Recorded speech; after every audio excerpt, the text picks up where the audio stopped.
Hello friends. Hello friends. Hello. So friends பாத்தீங்களா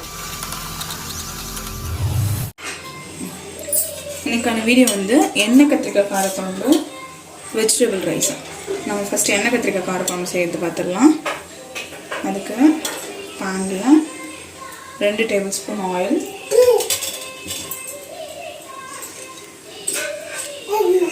oil சூடாகணும்னா பட்டை லவங்கம்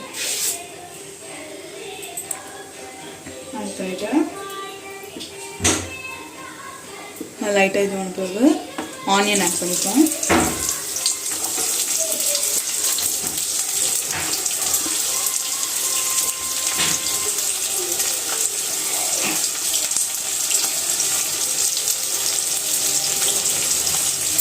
இதுலேயே வந்து நீங்கள் இஞ்சி பூண்டு வந்து பேஸ்ட்டாகவும் ஆட் பண்ணிக்கலாம். அப்படி இல்லைன்னா இஞ்சி பூண்டு இப்படியும் கட் பண்ணி வந்து ஆட் பண்ணிக்கலாம். நல்லா வதக்கிக்கணும். ஆனியன் சாஃப்டாகவே இருக்கும். வெங்காயம் லைட்டாக வதங்கணும்னா மல்லித்தூள், கொஞ்சம் மஞ்சள் தூள், தேவையான சில்லி பவுடர் போட்டு மசாலா நல்லா மிக்ஸாக இருக்கும் வதக்கிக்கணும். இதில் நம்ம தக்காளி ஆட் பண்ணிடலாம்.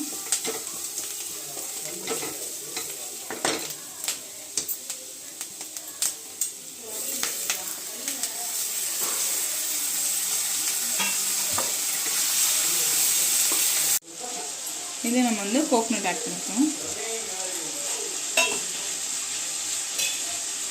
இதை ஆட் பண்ணி முடிச்சோம்னா இதை வந்து நல்லா கிரைண்ட் பண்ணிவிட்டு நம்ம அதுக்கப்புறமா தாளிக்க ஆரம்பிப்போம்.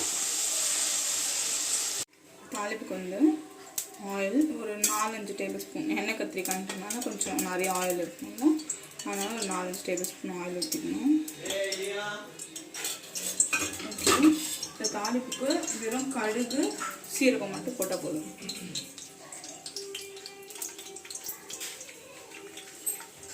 நல்லா பொரிஞ்ச பிறகு கறி லீவ்ஸ் ஆட் பண்ணிக்கலாம்.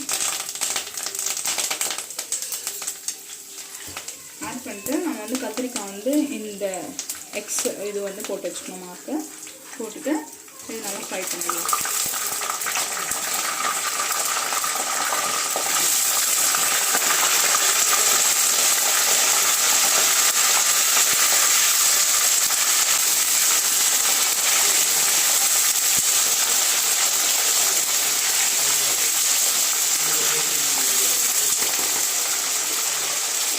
நல்லா சாஃப்ட் ஆகிற வரைக்கும் வேக வைப்போம்.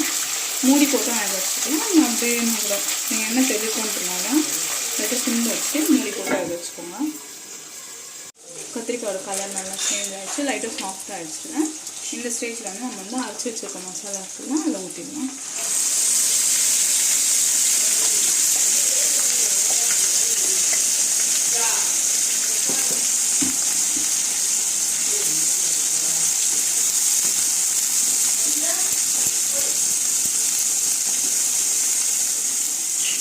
இப்போ வந்து நீங்கள் வந்து தேவையான அளவு வந்து உப்பு போட்டுக்கோங்க. நம்ம உப்பு ஆட் பண்ணிடலாம். இந்த ஸ்டேஜில் வந்து உப்பு போட்டுக்கலாம்.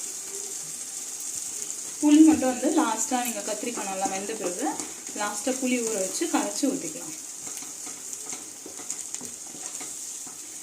இது அப்படியே கொஞ்சம் உங்களுக்கு தேவையான அளவு இந்த இது ஃபோனில் எப்படி இருந்தாலும் இதெல்லாம் வாஷ் பண்ணிவிட்டு நல்லா தண்ணி வந்து தேவையான அளவுக்கு ஊற்றிட்டு நீங்கள் நல்லா வேக வச்சுக்கோங்க. வேக வச்சு முடிச்ச பிறகு நம்ம புளி வந்து ஊற்றிக்கலாம். வெஜிடபிள் பிரியாணி செய்ய போகிறோம். ஃபஸ்ட்டு தேவையான அளவு எண்ணெய் ஊற்றிக்கலாம். எண்ணெய் சூடாகிட்டோன்னே பட்டை லவங்கம் சோம்பு பிரிஞ்சால் எல்லாம் சேர்த்துக்கலாம். 3 கீரி வச்ச பச்சை மிளகாய், கருவேப்பிலை,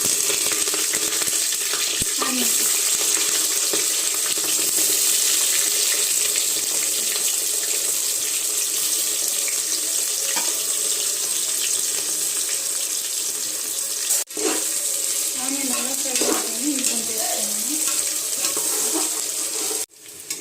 வெங்காயம் கையாயிடுச்சு. இஞ்சி பூண்டு பேஸ்ட் பண்ணிக்கலாம்.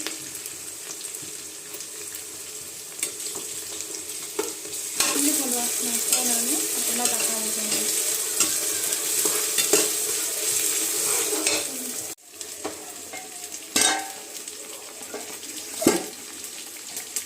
எண்ணெய் கத்திரிக்காய் காரக்குழம்புல நல்லா எண்ணெயெல்லாம் பிரிஞ்சு வந்துச்சு, கத்திரிக்காய் நல்லா சாஃப்டாக வந்துடுச்சு. இந்த ஸ்டேஜில் நம்ம வந்து புளி ஊற்றிக்கலாம், கரைச்சி வச்ச புளி. உங்களுக்கு எவ்வளோ புளி வேணுமோ அது வந்து ஊற்றிக்கோங்க. சில பேருக்கு வந்து புளி இருந்தால் பிடிக்காது. அப்படி புளி வந்து அதிகமாக இருக்க மாதிரி தெரிஞ்சிச்சுன்னா நீங்கள் வந்து ஒரு சின்ன கட்டி வந்து வெல்லம் ஆட் பண்ணிக்கலாம், இல்லை கொஞ்சம் சுகர் கூட ஆட் பண்ணிக்கலாம். அவ்வளோதான். இன்னும் கொஞ்ச நேரம் கொதிச்சிருச்சுன்னா போதும், எண்ணெய் கத்திரிக்காய் காரக்குழம்பு ரெடி. இஞ்சி பூண்டு பச்சை வாசனை போயிடுச்சு, நல்லா ப்ரௌனிஷாக இருந்துச்சு. இப்போ தக்காளி போட்டுக்கலாம்.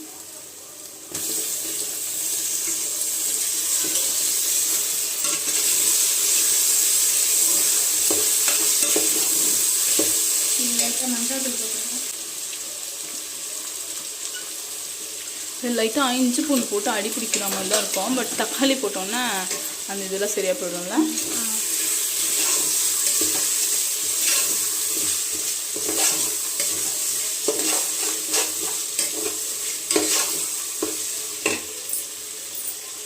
உப்பு போட்டுக்கலாம்.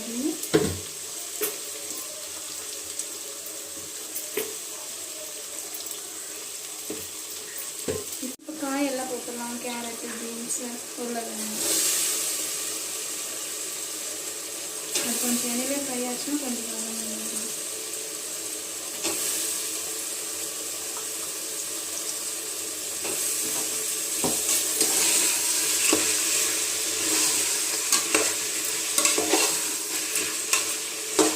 கொஞ்ச நேரம் எண்ணெயிலே ஃப்ரை ஆகும். அப்புறம் காயெல்லாம் எண்ணெய் நல்லா ஃப்ரை ஆகிடும். இப்போ வெறும் மிளகாத்தூள் போட்டுக்கலாம். எங்கள் வீட்டில் எப்பவும் நிறைய காரமாக தான் சாப்பிடுவாங்க. ஆமாம்,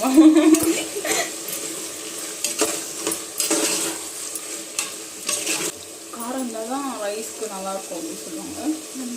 அப்புறம் நான்வெஜ்க்கும் காரம் இருந்தால் தான் நல்லாயிருக்கும்னு சொல்லுவாங்க. அதிலே கொஞ்சம் தயிர் ஊற்றிக்கலாம்.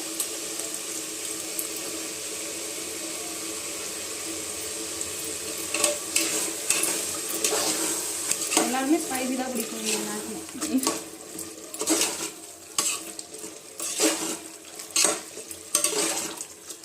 இது இப்போ கர்ட் நம்ம ஊற்றினோம்னா ரைஸ் வந்து இந்த பலப்பலன்னு வரும்னு சொல்லுவாங்க, உதிர உதிரா. அதுக்காக வந்து கர்ட் ஆட் பண்ணிக்கிறோம். கர்டு, லெமனு அதெல்லாம் ஆட் பண்ணால் அந்த மாதிரி.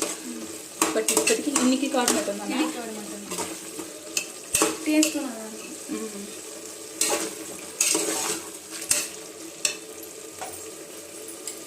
இப்போ தண்ணி ஊற்றிடுவோம். 5 கிளாஸ் அரிசிக்கு 10 கிளாஸ் தண்ணி ஊற்றணும்.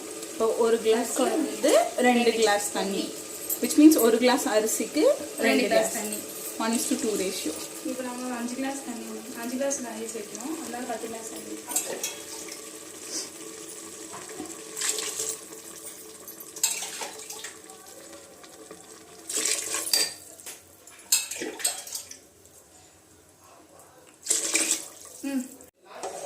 இப்போ 10 கிளாஸ் தண்ணி ஊற்றியாச்சு. கொதி வந்தோடனே ரைஸ் போட்டுக்கலாம். பாருங்க தண்ணி நல்லா கொதிச்சிச்சு. இப்போ நம்ம அரிசி போட்டுக்கலாம்.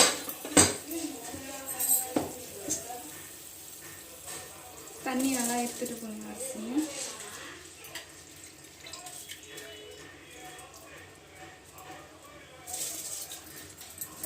ரைஸ் போட்டாச்சு, கொதி வந்துச்சு. இப்போ நீங்கள் உப்பு கார செக் பண்ணிட்டு லைட்டாக பொடியாக கொஞ்சம் தூவிட்டு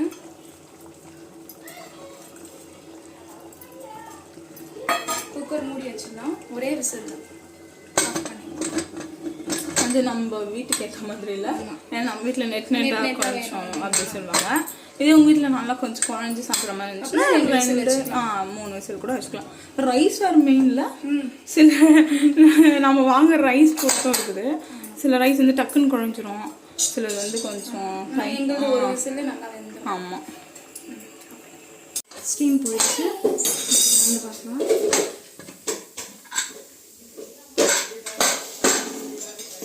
மேலே பக்கத்து நல்லா கலர்ஃபுல்லாக தான் இருக்கும். நான் அடியில் ஒன்றும் கலர் இருக்கும்.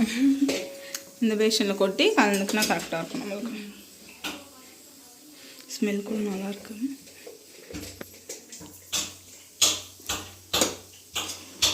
కాదు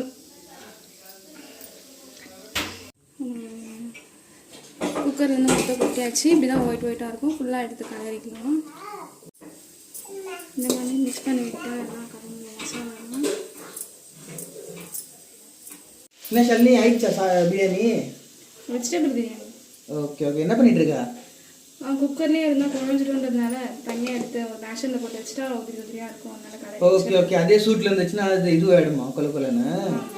ஓகே ஓகே. அதே மாதிரி நீங்கள் ட்ரை பண்ணுங்க. ஆகிட்டோடனே தனியாக எடுத்து வச்சு சூடு ஆறாது அப்படியே செஞ்சுட்டு அது மூடி வச்சுடுங்க. பார்க்குறதுக்கு செம்மையாக இருக்குது. கண்டிப்பாக ட்ரை பண்ணி பாருங்க. லஞ்ச் ரெடி ஆயிடுச்சு. வெஜிடபிள் பிரியாணி, எண்ணெய் கத்திரிக்காய் காரக்குழம்பு. இந்த வீடியோ உங்களுக்கு பிடிச்சிருந்துச்சுன்னா இது நீங்களும் ட்ரை பண்ணி பார்த்துட்டு இந்த வீடியோக்கு லைக், ஷேர், கமெண்ட், சப்ஸ்கிரைப் பண்ணுங்கள்.